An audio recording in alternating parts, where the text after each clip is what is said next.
Okay, we're diving into a two-part look at one of the most tangled and, frankly, disturbing cases in recent memory, the Jeffrey Epstein Files. And to really grasp its true weight, there's one idea you have to keep in mind from the very start. In that quote right there, it really hits the nail on the head. See, the Epstein story isn't just about a scandal. It's a massive warning sign about the dark connections between insane wealth, absolute power, and a justice system that, well, sometimes fails. So to get a handle on all of this, we're going to break it down. In this first part, we're tackling three big questions. First up, who was the man at the center of it all? Second, how in the world did he get so powerful? And finally, what exactly are these Epstein files everyone keeps talking about? All right, so let's start with question number one. Who was Jeffrey Epstein? To the outside world, he was this total enigma, a billionaire mystery man who projected an image of almost unimaginable wealth and influence. On paper, that was his title, a financier. You know, a guy who supposedly managed money for the super rich. He built this whole persona of being a brilliant, self-made billionaire, a real master of the financial universe. And man, did he have the assets to back it up. We're talking multiple private jets, including that now infamous Boeing 727, nicknamed the Lolita Express. He had a private island, sprawling mansions in New York, Florida, Paris, you name it. But his most valuable asset? That was his access to presidents, princes, celebrities, and titans of industry. But this is where the mystery really kicks in. For a guy with so much visible wealth, the source of that money was a complete black box. He never ran a public company. There was no public client list. There was no clear business model anyone could point to that explained how he made all those billions. And that total disconnect between the lavish lifestyle and any real, verifiable source of income, that was the first giant red flag. It was a sign, hiding in plain sight for years, that something was very, very wrong. But that whole financial mystery, well, that was just scratching the surface. Behind it all, a far darker reality was playing out. This is the horrific, central truth of the Epstein case. For decades, he was operating a sophisticated, large-scale network dedicated to the sexual abuse and exploitation of minors. And this wasn't random. It was a system, and it followed a chilling pattern. First, they'd recruit. Young girls, often from tough backgrounds, were lured in with promises of money. Second, the abuse. Within his world, this exploitation was treated as normal. Third, silence. Victims were silenced with money, with threats, with legal settlements. And fourth, protection. The whole operation was built to shield the powerful people who were involved. And I have to be really clear here. These are not just rumors. These accusations are backed by sworn court testimony from dozens and dozens of victims, detailed statements to police, and a long paper trail of legal settlements paid out over the years.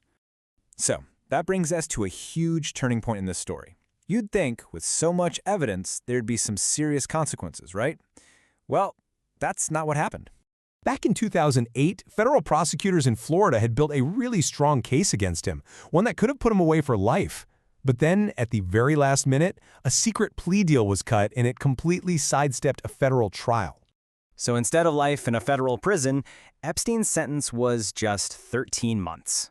I mean, the gap between what should have happened and what did happen is just staggering. The expectation was years, maybe decades, in federal prison. The reality? 13 months in a county jail. And get this, with a work release program that let him leave every single day to go to his office. This deal was, by all accounts, completely unprecedented. The prosecutor who signed off on it even later admitted it was basically unheard of, and crucially, the victims were never even told this deal was happening.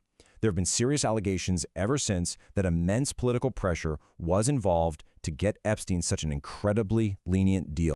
And that's exactly why this phrase became a kind of rallying cry. The feeling wasn't that Epstein had cleverly outsmarted the system, it was that the system itself had been bent and manipulated to protect him. So after that deal, the case kind of went quiet for years. But the evidence? It didn't just disappear. It was sealed away, locked inside court records that would eventually become famous as the Epstein Files. So when you hear people talking about the Epstein Files, this is what they mean. It's not some single folder. It's a huge collection of evidence, sealed court documents, flight logs from his private jets, witness testimonies, emails, financial records, All of it connected to his crimes and the lawsuits against him. And the reason they are so important, the reason everyone is so obsessed with them, is because of what they're believed to contain. Names of powerful friends and associates, records of who flew on his jets and went to his private island, detailed first-hand accounts from victims and staff, and maybe even evidence of the networks that helped protect him for all those years. Now, this is a really, really important clarification we have to make. Just being named in these files, say on a flight log, does not automatically mean that person is guilty of a crime. But it absolutely raises very serious questions about why they were associating with a convicted sex offender and what they might have known. And then, in 2019, the whole thing just explodes back into the headlines. A decade after his sweetheart deal, Epstein gets arrested again on federal sex trafficking charges. Prosecutors made it crystal clear. This time, there was going to be no deal. But then, just over a month later, before he could ever face trial, he was found dead in his jail cell. The official cause of death was ruled a suicide, but the circumstances around it, the security failures, the strange injuries, it all led to immediate and widespread skepticism. The questions about what really happened that night, well, they just refused to die. And that's exactly where we're going to pick things up in part 2. We are going to dig into the full story of his death and why so many people doubt the official narrative.